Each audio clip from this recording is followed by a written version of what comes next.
없도록 일하여 주시옵소서. 그렇게 행하실 주님을 찬양하며 예수님 이름으로 기도드리옵나이다. 아멘.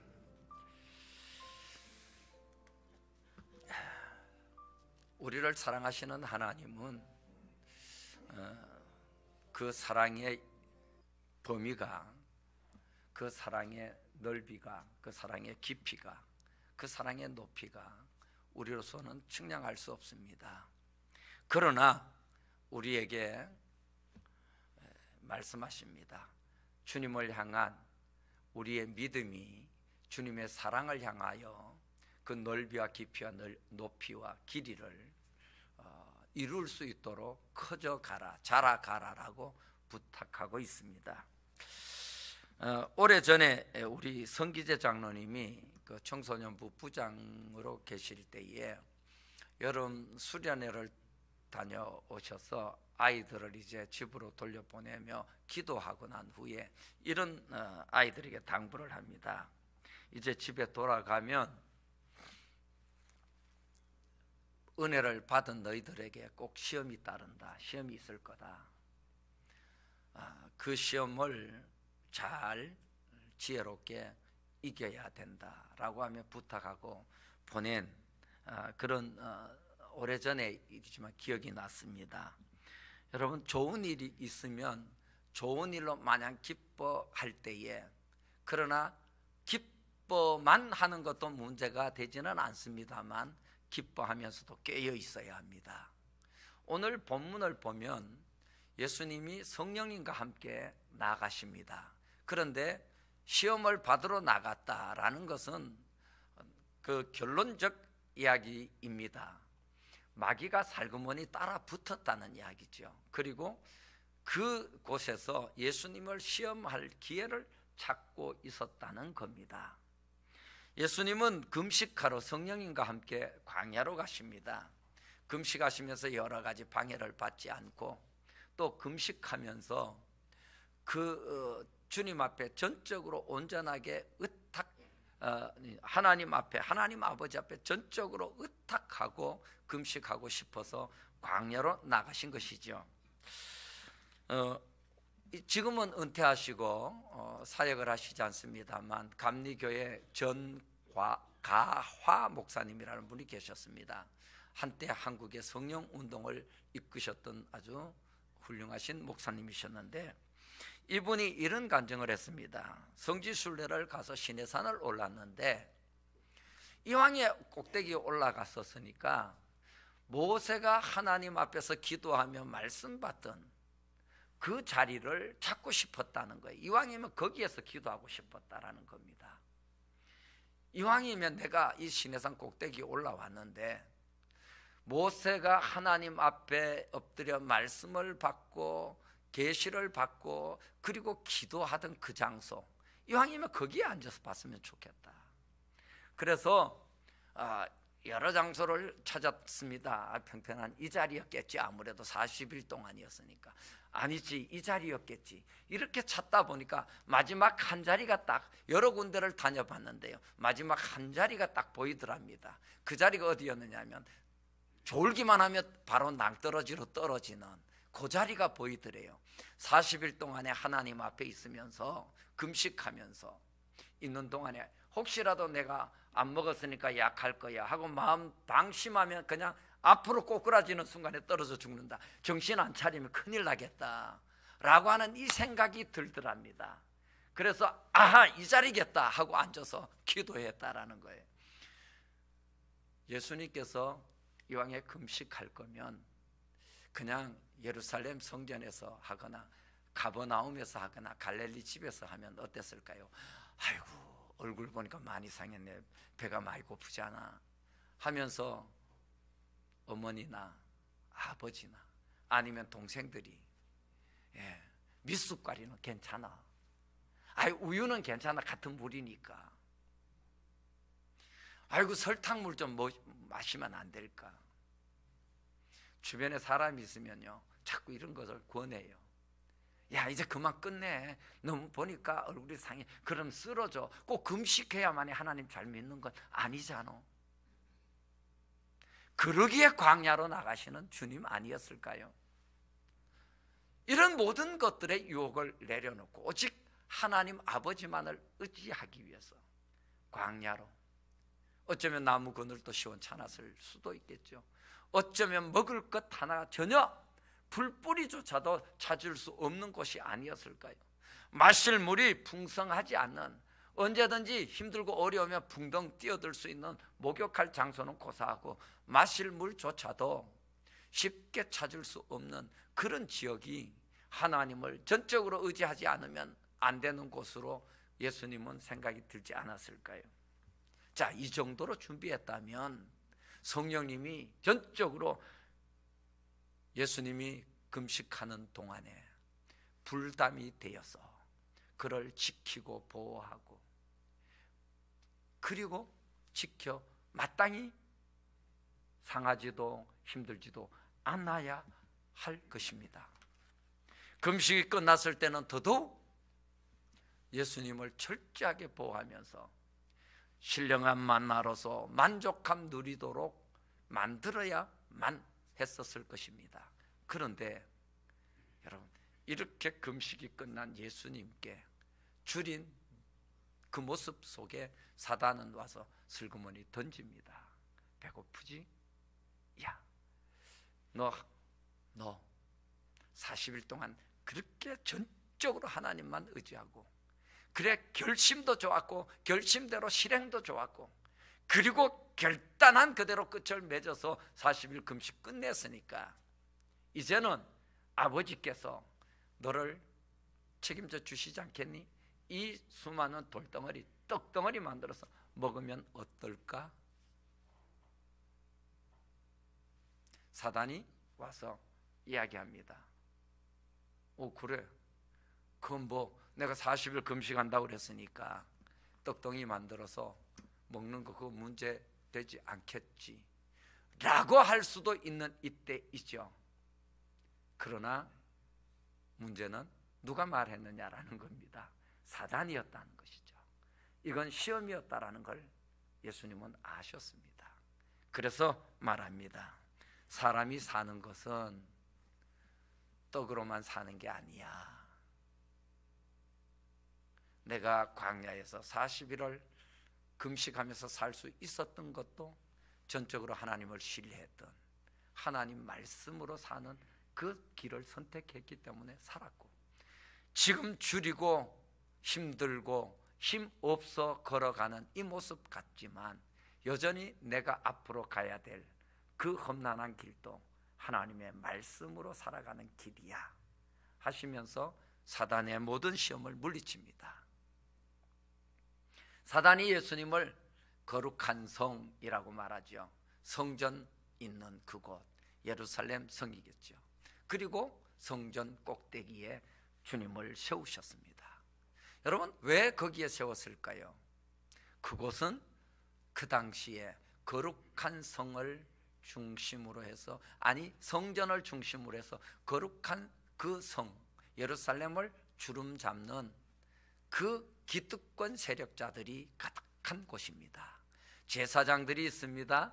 거기에는 장로들이 있습니다. 거기에는 성경을 많이 아는 그런 서기관들과 바리새인들이 모여서 주로 나라의 정책과 그리고 온 백성들을 어떻게 다스려 가야 되는지 권력자들이 가득한 곳이 바로 그곳입니다.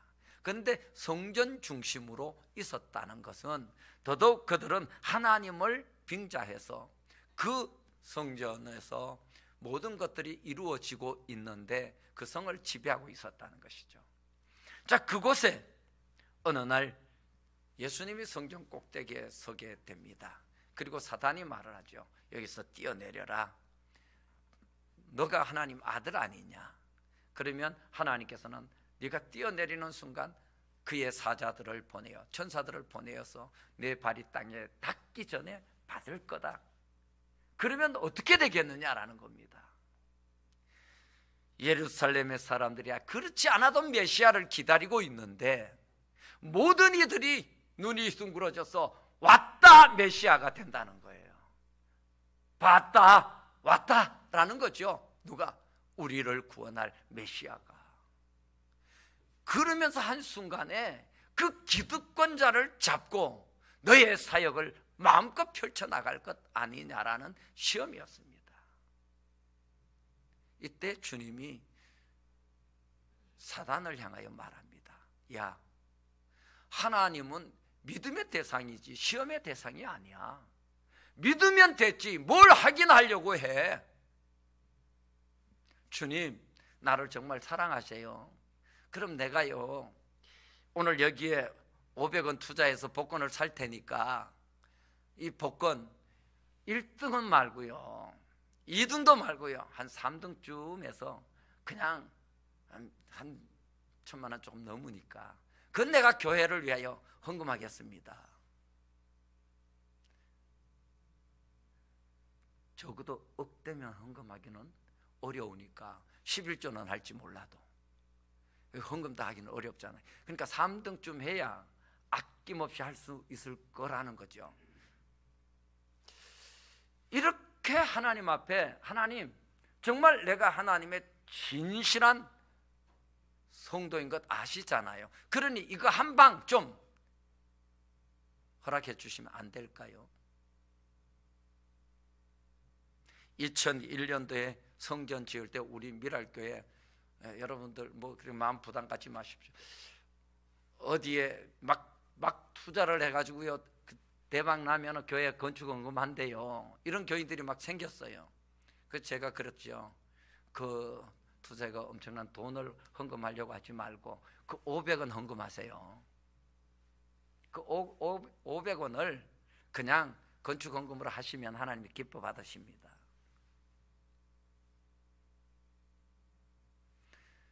하나님은 믿으면 됐지 시험할 필요는 없는 대상이라는 걸 주님 말씀하셔요. 성전 꼭대기에서 사단이 제시한 것 얼마나 멋질까요?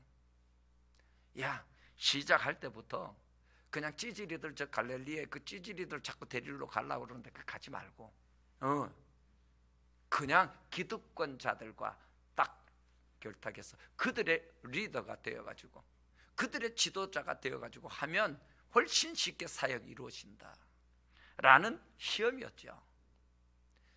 주님이 그것을 깨끗하게 물리치십니다. 하나님을 시험하지 말라. 그냥 우리 하나님은 믿는 대로, 믿음의 대상이니까 믿는 대로 하시는 분, 일해 주시는 분, 역사하시는 분이라는 겁니다. 그리 아니하실지라도 그분은 믿어야 한다는 것이죠. 사단이 그를 데리고 갑니다. 야, 너는 밝지? 하나님의 아들 아니냐? 너 적어도 세상을 일하려면 사람 수준으로는 안 돼. 뭐가 보여? 주님 말씀하시죠. 온 세상 다 보인다는 겁니다. 주님 말하죠. 아담과 내가 시합을 했는데 아담이 내 깨에 넘어가가지고 선악과 다 먹었거든. 그때부터 모든 사람 내 거야. 그리고 세상도 내가 지배하고 있어. 이거 다 내 거라니까. 근데 있잖아, 너 내 앞에 한 번만 엎드려 절하고 경배하면 이거 다 줄게. 한 번 엎드려 절하면 이거 내가 너에게 다 넘겨줄 수 있어. 주님께서 사단아 물러가라.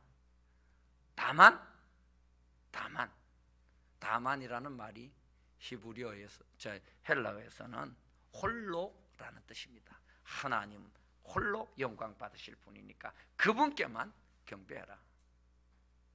너 물러가. 너는 내가 한 번이 아니라 형식적으로도 경배할 대상은 아니야. 넌. 그리고 단호히 물리쳐 버리십니다. 그래서 시험이 끝나게 되죠. 그 시험을 가만히 들여다보면요, 이렇습니다. 주님 앞에 금식했는데, 성령님이 함께 하시면서 한 금식인데, 결단은 정말 전적으로 주님만 의지하기로 결단하고 선택한 장소에서 사단이 과연 시험하러 거기까지 쫓아왔을까? 사단이 시험할 만한 틈이 거기에서 있었을까라고 하지만 있었더라는 거예요. 그렇게 결심하고 단단히 마음 먹고 나아가서 행한, 정말 주님 보시기에 얼마나 멋진 아름다운 그런 마음과 자세와 태도였습니까? 그 금식의 그 생각부터 실행까지 장소를 선정하는 데서부터 끝날 때까지 얼마나 성령님과 함께 동행하는 이 금식의 모습인데, 거기에도 사단이 시험하러 오더라는 거예요.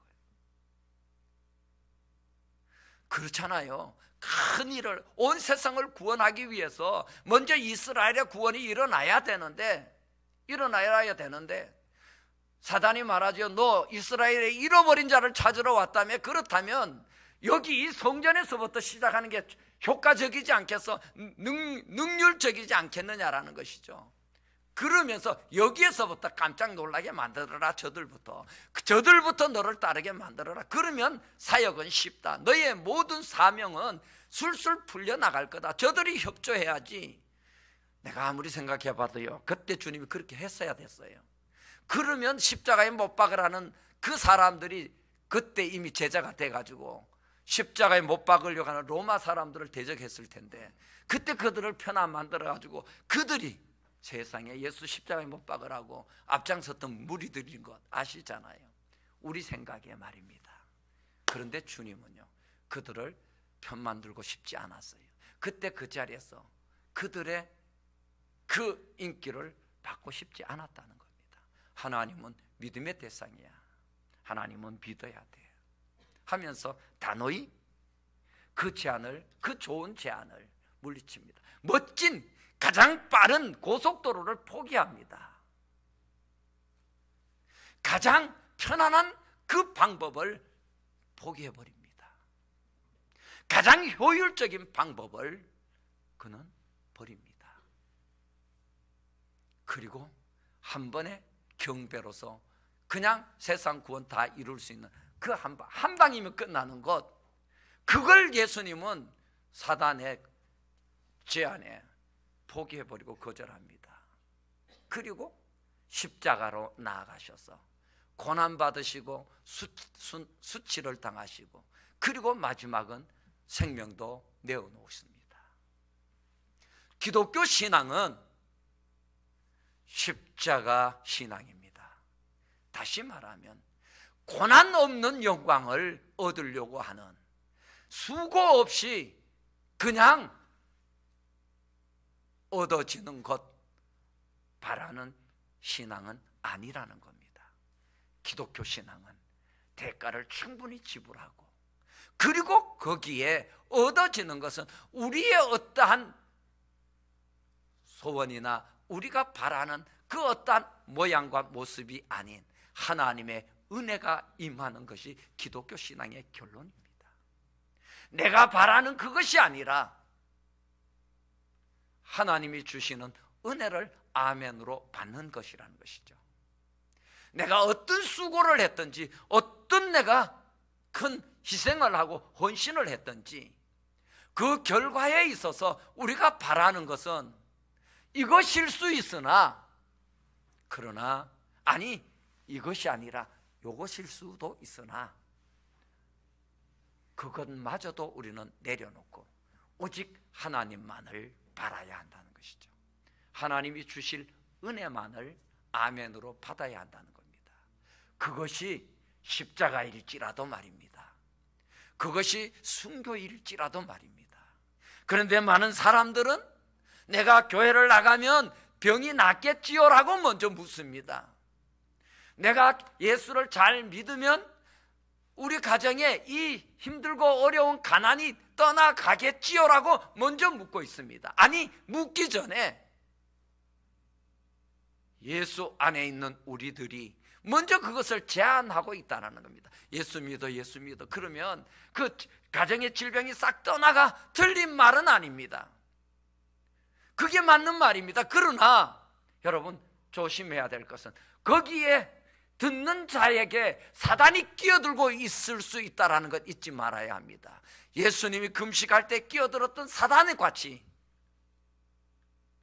사단이 우리가 전하는 복음이 아니라, 아픈 자에게는 병 낫는다는 게 복음으로 들리겠지만 거기에는 사단도 슬그머니 따라 들어간다는 것이죠. 그래, 하나님을 통한 하나님 나라가 아니라 병 낫는 것으로 결론 지어진다는 겁니다. 그러기에 시간이 지나고 자기에게 주어졌던 병 낫는 은혜의 시간이 사그러들 때쯤이면 유효기간이라고 하는 것으로 인하여 끝냅니다. 이만큼 믿어줬으면 됐지 않느냐. 전주에 어떤 아들이 아파서 전도를 받았대요. 교회 나오면 아들 병 났으니까 우리 같이 기도해 줄 테니까 하나님이 치료해 주실 거라고. 그래서 교회를 어머니가 방법이 없으니까 나갔답니다. 온 성도들이 시간마다 기도해 줬대요. 그리고 진짜 기적같이 그 아들이 나섰어요.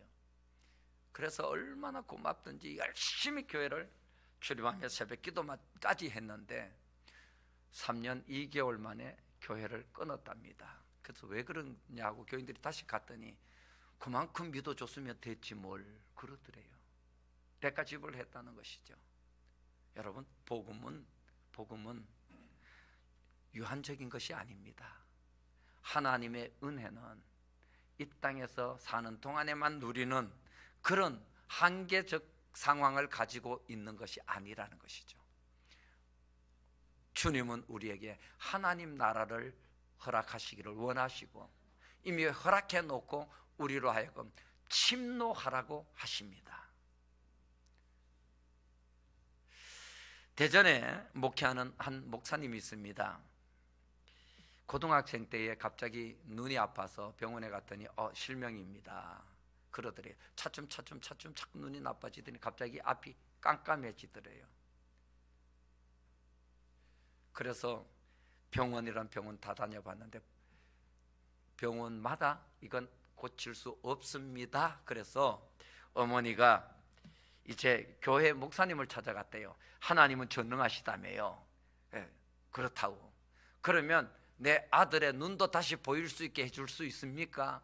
그러더랍니다. 그러니까 목사님이 오케이, 가능합니다. 하나님은 가능하십니다. 그랬더니요, 따지지도 묻지도 않고 그러면 이 교회 다닐 테니까 내 아들 보게 해주세요. 알았습니다. 이제부터 매일 예배 드립니다. 그래서 매일 예배를 드렸대요. 매일 예배 드리는데 드리다 보니까 바쁜 일이 생기잖아요.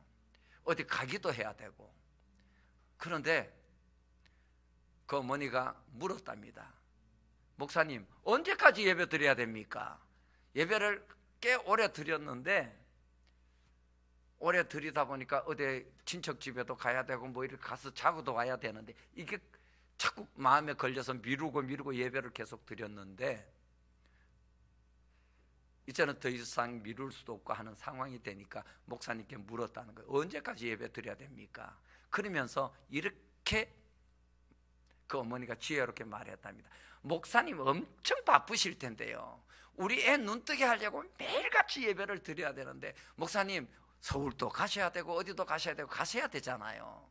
언제까지 예배 드려야 돼요? 그러자 목사님이 그러더랍니다. 눈 뜰 때까지 드려야 됩니다. 그 어머니가요, 자기 핑계대고 자기 볼일 볼 거 내려놓을 수밖에 없었잖아요. 목사님이 바쁜데 라고 핑계대고 했는데 눈 뜰 때까지 예배 드려야 된다고 그러니까. 그리고 난 후에 얼마 있지 않아서 눈이 보이기 시작했다는 거예요. 하나님이 믿음대로 역사하십니다. 그런데 눈이 보이지 않아도 여러분 어떨까요? 하나님은 믿어야 합니다. 주님께서 한순간에 경배 하나만으로 온 세상 구원, 주님이 원하는 모든 일들을 이룰 수 있는 기회가 왔습니다. 한 번만 절해라. 그리고 나를 경배한다고만 해라. 얼마나 달콤한 유혹입니까?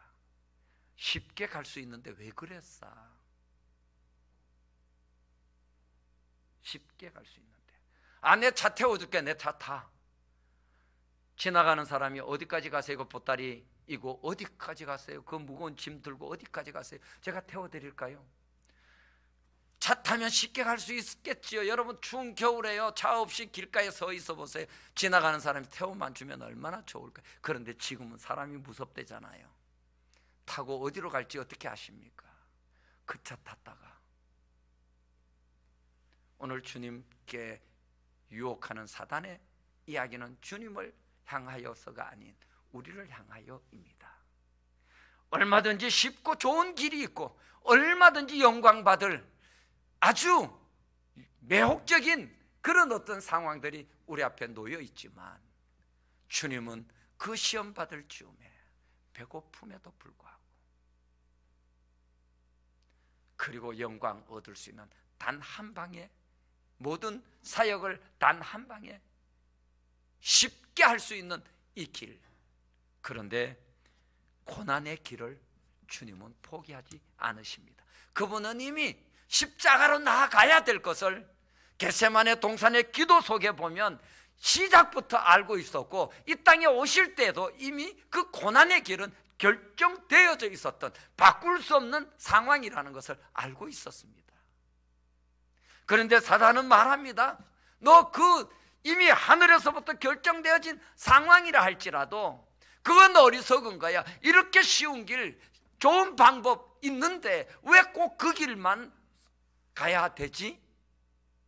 그 길만 있는 게 아니라니까. 이런 길도 있고 이런 방법도 있어 라고 제시하는 것이 사단의 방법이었고 제시하는 길이었다는 거예요. 오늘 우리에게도 엄청난 이런 길들이 불쑥불쑥 나는 좋은 믿음으로 시작했으니까 좋은 결과만 있을 테지라고 하는 이때에 은근슬쩍 사단이 돌아서 시험의 메시지를 던질 때도 있다는 겁니다. 엉큼하고 어두운 음침한 메시지를 던져놓고 가는데 그것이 창세기 때부터 시작되어진 보암직하고 먹음직하고 탐스러운 그 제한일 수가 있다는 거죠. 여러분 잊지 말아야 합니다. 꼭은 아닐지라도 굳이 십자가를 고집하면서 고난을 고집할 필요는 없지만 그러나 내가 가야 될, 내가 짊어져야 될 사명의 그 길이 쉬운 길만은 아니라는 것 우리가 알아야 하고, 힘이 들어도 주님께서 이끄시는 길이라면 마땅히 그 길을 가야 하는 것이 우리가 가야 될 길이라는 것 잊지 말아야 합니다. 너무너무 쉬운 길, 좋은 방법, 사람들은 이야기합니다. 야, 내가 기도했더니 이런 방법이 있더라, 이런 길이 있더라. 그러나 그 결과가 주님 앞에 섰을 때 어떻게 나타나는지에 대하여 우리는 어떻게 생각하죠?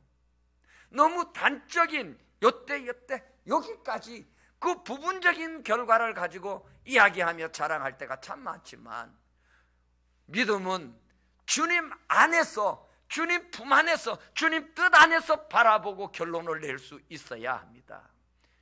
오늘 우리 모두에게 나의 삶의 전부를 들여다볼 수 있는 이 통찰력의 눈이 열릴 수 있기를 축복합니다.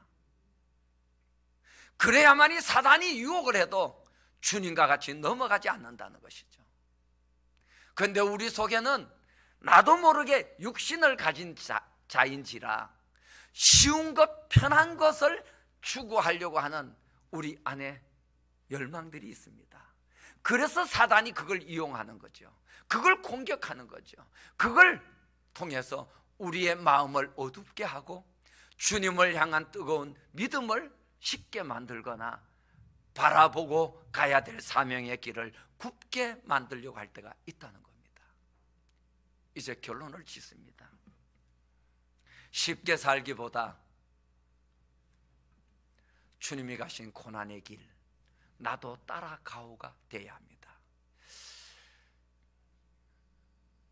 황명한 하고 전태식 씨가 결성해서 만든 다윗과 요나단, 그 노래 가운데 보면 대표곡이나 비슷한 영광의 길로 걷기 전에 갈보리 길 너 걸으라. 아멘, 아멘. 여러분 그러면요, 영광의 길 걷기 전에 주님 가신 길 다시 한번 생각해보고, 주님 내게 맡겨주신 사명이 어떠함인지를 먼저 살펴보는 자가 되어야 한다는 것이죠. 예수님께마저 성령님과 함께 하시는 그 우리를 구원하러 오신 예수님께마저 틈을 살피며 미혹과 유혹과 그리고 협박을 마다하지 않는 사단이 오늘도 여전히 이 세상에서 활동하고 있는데, 누구를 바라보며 활동할까요? 그 사단은 오늘도 나를 바라보고 있다는 거죠. 쉬지 않고 일합니다. 사단은 오늘도 졸지 않고 일합니다. 장소도 가리지 않고 따라오면서 일합니다. 은혜 충만한 곳에도 그는 나를 넘어뜨리기 위하여 기묘한 방법을 가지고 내기에 속삭이며 나의 모든 생각들을 무너뜨리려고 합니다. 그때마다 하나님의 살아있는 말씀이 우리의 마음을, 우리의 생각을 일깨울 수 있기를 바랍니다. 그때마다 쉬운 길이 아니라 사명의 길, 그렇다고 어려운 길을 가라는 얘기가 아닙니다. 내게 맡겨진, 내게 주어진 사명의 길을 먼저 생각하는 우리가 됐으면 좋겠습니다. 한 방이 아니라 하나님께서 정해주신 그 차근차근 가야 될 그 일들을 오늘도 우리는 포기하지 않고 갔으면 좋겠습니다. 급히 먹은 음식이 체한다고 세상 속담이 있지만 그 속담이 꼭 맞는 것은 아닐지라도, 그러나 유혹에 빠지고 미혹에 빠져서 넘어가는 성도는 되어서 안 된다는 것입니다. 십자가의 길을 기억하셨으면 좋겠습니다. 신앙생활을 쉽고 편리하게만, 그리고 편하게만 하려고 해서는 안 된다는 것입니다. 자신에게 맡겨진 사명을 온전히 감당하고 끝까지 감당해내는 그 바르게 가야 될 그 길, 여러분 오늘도 잘 걸을 수 있기를 주의 이름으로 축복합니다. 찬송가 339장을 우리 같이 부르시면서 이렇게 기도하고 싶습니다. 내게 맡겨진 사명대로 삶을 살아내려고 하는 자가 되게 해주시고 끝까지 뜻을 따라 사명 감당할 수 있도록 나를 인도해 달라고 주님께 맡기는 기도를 우리 함께 찬송 부른 후에 드렸으면 좋겠습니다. 339장입니다.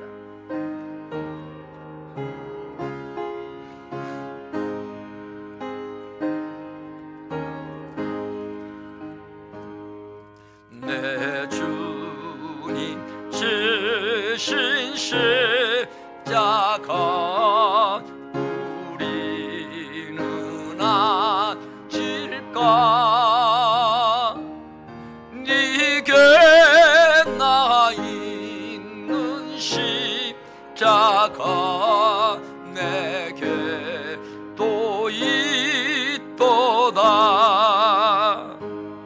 내 몫에 패인 십자가 늘 지고 가리라. 그 멸류관 널 쓰려고 저 천국 가겠네. 저수저 같은 길에서 멸류관 벗어서 주 예수와 배 바치며 늘 찬송하겠네.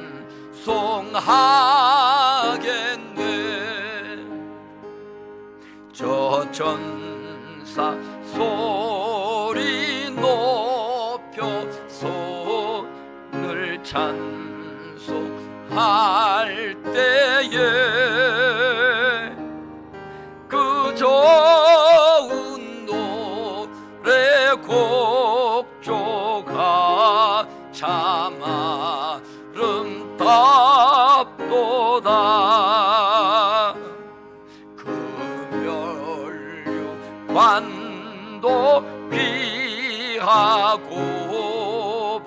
부활도 귀하도 저 천사 내려보내사 날 영접하소서. 우리 같이 기도합니다. 거룩하신 아버지 하나님, 나는 연약하지만 주님도 가신 그 길이 십자가의 길이기에 주님, 오늘도 내 사명으로 가야 될 그 길, 마땅히 져야 될 그 모든 어려운 십자가들 주님 외면하지 않게 하여 주시옵시고, 저 천국 가기까지 오늘도 마땅히 가야 될 그 길, 마땅히 붙들어야 될 그 주님, 그 말씀 의지하며 나아가는 자 되게 도와주시옵소서. 주님, 우리가 이 모든 과정을 내 힘들여 내 수고 다 한국에 마쳤다 할지라도 그 모든 것들을 이기게 하시며 그 모든 것들을 붙잡아 주시니는 오늘 또 나와 동행하시는 성령 하나님이신 줄 믿습니다. 오직 주님께만 영광 돌리며 면류관을 주님께 내어드릴 수 있는 그 믿음의 사람 되게 도와주시옵시되, 쉬운 길이 아니며 영광 받는 세상의 길이 아닌 오직 주께 모든 것을 내어드리고 주님께 모든 것을 맡겨 올려드리고 주님이 이끄시는 대로 인도하는 대로 주님이 내게 결정하여 넘겨준 그것 지켜내기를 힘쓰는 자 주여 되기를 원합니다. 끝까지 사명대로 내 삶을 살아낼 수 있도록 주님 붙들어 주시옵시고, 끝까지 주의 뜻을 쫓아 맡겨진 사명 잘 감당하여 하나님께 영광 돌리고 감사가 넘치는 기쁨의 사람 되게 도와주시옵소서. 나의 가는 그 길을 주께서 아시오니 나를 단련하신 후에 내가 정금같이 나오리라 고백했던 욥의 고백같이 주여, 우리에게 그 힘들고 어려운 과정들이 있다 할지라도 신실하신 그 주님만을 전적으로 신뢰하며 그 주님께만 의지하고 믿음으로 승리하기를 결단하며 오늘 또 나아가는 주의 거룩한 백성들 머리머리 위에 주 예수 그리스도의 크신 은혜와 하나님 아버지의 끊임없는 그 사랑하심과 성령님의 동행하시는 귀한 역사가 영원토록 함께 하시기를 축원하옵나이다. 아멘.